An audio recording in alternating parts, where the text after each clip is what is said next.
we are going to just do, some questions and conversation. We're having a show this month, and it'll be extended through August. But I guess my first color, when I think of your work, there's always color. And I used to work with enamel, and I always think, after I've been working with enamel for a while, I thought that there were certain colors that I gravitated how I put them together.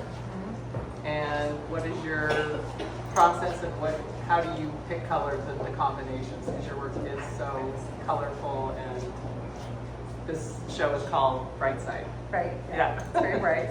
Well, it's funny because I like when you said how do you pick colors, I was like, I feel like colors pick me, and I'm always surprised. It's like I'll wake up and realize that everything is a certain green. I'm like, where did that what? In your house happen? or just in the work, in my clothes? Like it's like often I'll realize that I'm wearing the colors that I'm working with. It's like there's kind of I feel like one by one I'm kind of rediscovering colors that I knew all about when I was a kid, but somehow over time it was like, you can't use that color doesn't go with that color, and you can't put those together, and that doesn't match, and all the things that get loaded in. And especially when I travel and I'm in places where the perspective on color, the relationship to color, the way that people use color is a little different, and I'll just be kind of blown away. I have this feeling of being like fed by combinations that I would never think to put together, and I have a whole collection in my phone of sort of like impossible color combinations where it's almost like I'm proving to myself, you can totally do this. See, it happened, and everything is still fine. Like the world did not explode because somebody put like purple and taupe, the same thing with green, whatever. So it's like I recognize these things out there, and then the feeling that I had when I saw those colors, I want to recreate that in my studio to see like what's there for me. And I kind of think too, like your color sense doesn't really parallel like fashion or anything else. It just feels like Julia.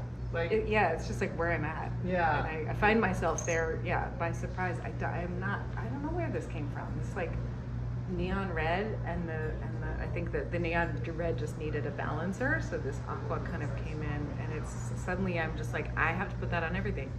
Because for me, sometimes like I feel a color and I start using it, and then it becomes in fashion, and I'm like, oh, I just was feeling it coming. So it's totally, it's interesting how, it picks you or you pick it, or absolutely, I think you're more in tune to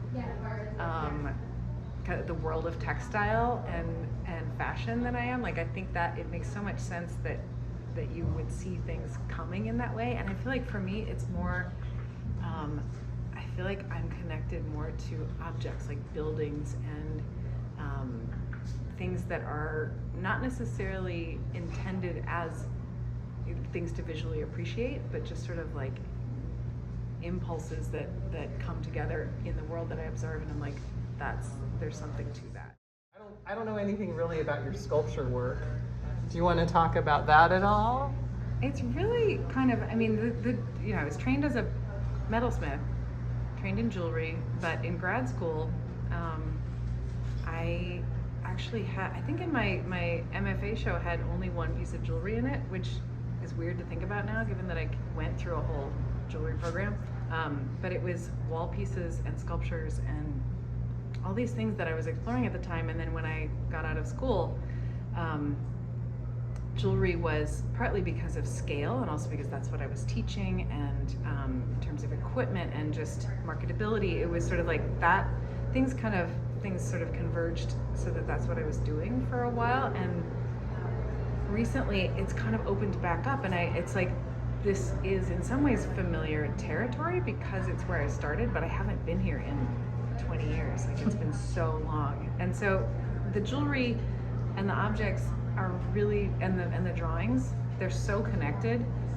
And these are all really drawings of Julia's too that are also part of the show. And a lot of the drawings and the objects and the jewelry are mostly made with the same tools. Like I'm using my drill press and my kind of, hammer and nails and wires to make the drawings. So it really is like what's been happening more and more is feeling the freedom to take an idea and let it become whatever makes the most sense, whether that's an object that's not for wearing, that might be tiny or maybe slightly bigger, a drawing or a piece of jewelry, and not feeling like I have to direct all my efforts to something that can be put on the body. It's so liberating. There's still plenty of things where I'm like, I'm so excited to put these 3 things together and have it be a necklace. Like, that just feels amazing and so right. And then other times I'll start doing something and just say, I do not need to stick a brooch back on this.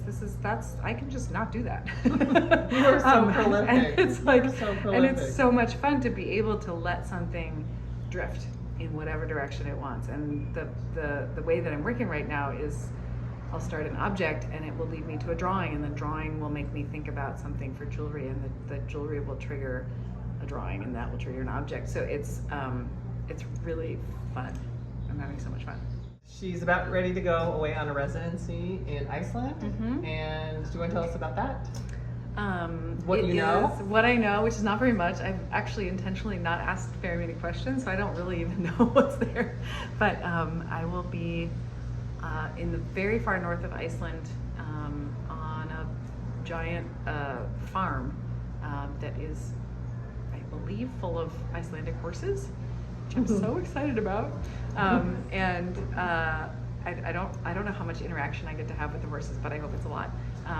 And there's an empty studio with a table in it and a magic shed that I think has like a power drill and a hammer, I'm guessing. I don't know. So it's going to be just figure out how to make things with what's there. I'm going to bring a little bit of stuff in my suitcase, and I think the most interesting part of something like that for me, which in the past when I've done residencies or things where I get kind of thrown at a studio, is I love the feeling of having all of my intuition with me, but not having the baggage of my muscle memory around material or tools. It's like there's something about being able to be a child, but with the understanding of a 55-year-old in terms of like, you know, what is actually going to hold together if you glue it, or, you know, just kind of the ability to navigate my surroundings and the confidence to commit to things and try them without the feeling of this has to become jewelry, it has to become object. It's like there's something really liberating about being able to be creative from a completely new place, but with this sensibility that I've developed for 30 years. Yeah, I love that. You're so creative. I don't know if this is true, but at one point, like, my studio takes a lot of like super skilled goldsmiths that have been like not only training, but like practicing daily to like put things together. And one time you said to me, I want to be able to make things and pull somebody off the street and train them and they can make my work. So it still seems to be the case. Like, it doesn't have to be somebody that's had, 10 years of goldsmithing training that you can train. For some of the processes, like, because I'm still, you can see there are little stones set in there. There are definitely some processes that require a lot of jewelry experience. But for myself, I feel like I'm migrating more and more and more toward the simplest possible way to get things to come together. And part of that, when we had that conversation, it was by design, because I wanted my studio and everything in it to feel modular, to feel like it had freedom. Since then, I have recognized the value of having people with not just deep experience in the field, but also deep experience in my studio. I'm real like, Rebecca's not here yet, but she's been with me for many years, and there is so much value in that familiarity with the kind of like what the outcome is that we're looking for. But I also love, right now I have 3 interns, and they've all come in, and day one they were making work that's real work, and their perspective and their input is so amazing. I love when a completely new person shows up and can function right away. It's like they don't have to spend a year doing things that are not like real contributions. And so when someone can walk in and right away be making pieces that are part of the collection that are shipping out the next day, and I get to see them interact with the work, and I get to see how they think about color, and I invite them to work with me on design, and it's so rich. How would you describe it? I mean, a jig is in a way, a jig is, take this with a grain of salt, a jig is a replacement for experience in some ways. Right. It's like a jig is something that creates positioning and holding and precision so that the hand doesn't have to. So it's like I would never do that. We want this thing to be drilled in a very specific angle to a very specific depth to receive this certain wire so that it will balance this other thing, and so that the compositions of the curve will be true. And so we make a tiny object that creates that setup so that the person sitting down at the bench just Picks up the jig grabs and the picks tool up- and grabs the thing and just drills the hole. And it's like, it's just perfect. And so the person doesn't have to have the kind of like, oh yeah, I'm gonna put my elbow That is here, so I'm gonna your do brain. this, and I'm gonna grip it with my thumb, and then I'm gonna come in like this, and I'm gonna hold it really still. Like, they don't need to know how to do that after, 10 years of figuring They don't have that to out. train their eye. No. Where I think in my studio it is about like training your eye Yeah. and kind of like individually looking at each moment and seeing if it needs to go farther or not. Yeah. Right. It's very, in a sense, it's like the opposite of organic. Yeah. But what it allows is for my design process to be very intuitive and organic, and then for me to be able to pass those things on and have other people make them without those people being inside my head. Okay, one last question I have. So I've known Julia for a long time. I remember walking around the V&A looking at art, and you were talking about an idea that you had of white paint on black steel and scratching through it, right? And then years later, Yeah. you were just talking about this idea, Yeah. right? And if you look at some of her, it's probably now older work, but you did see a bunch of that stuff, like her storm earrings, Mm-hmm. even like I mean, they kind of look like that a little yeah. bit. But this was like, I mean, maybe 20 years ago? I don't Yeah. know. So Yeah. it was something At that you felt coming and something you were interested in. So I'm just wondering, is there something that we don't see here that you're reaching for or intuitively see coming for yourself or in your work or drawn to, I guess? Any of those things. I think that the jewelry is a much more distilled version of what's going on with the drawings and the objects.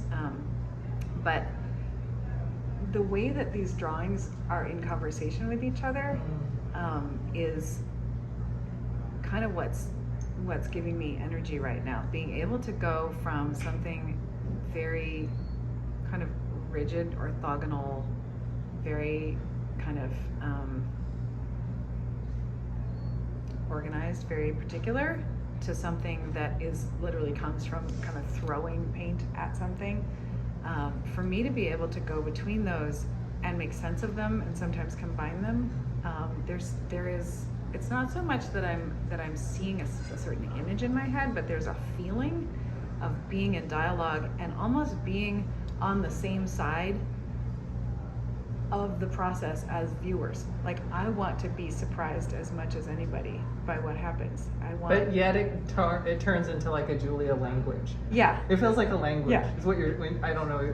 Yeah, and I think I mean the idea of having no limits on where I take words from. I mean, like when my experience speaking, I'm not fluent in any other foreign language, but I speak lots of bits of other languages. And when you pop into another language and realize they have an expression that we don't have an equivalent for, and then you get to have that feeling, and it's like, I have never had the feeling that those words describe until those words gave it to me. And there's something that happens with these drawings. It's like I'm trying to give myself things to find. I'm placing things in my surroundings so that when I encounter them, I get to have a surprise and go, oh, I didn't know that was there.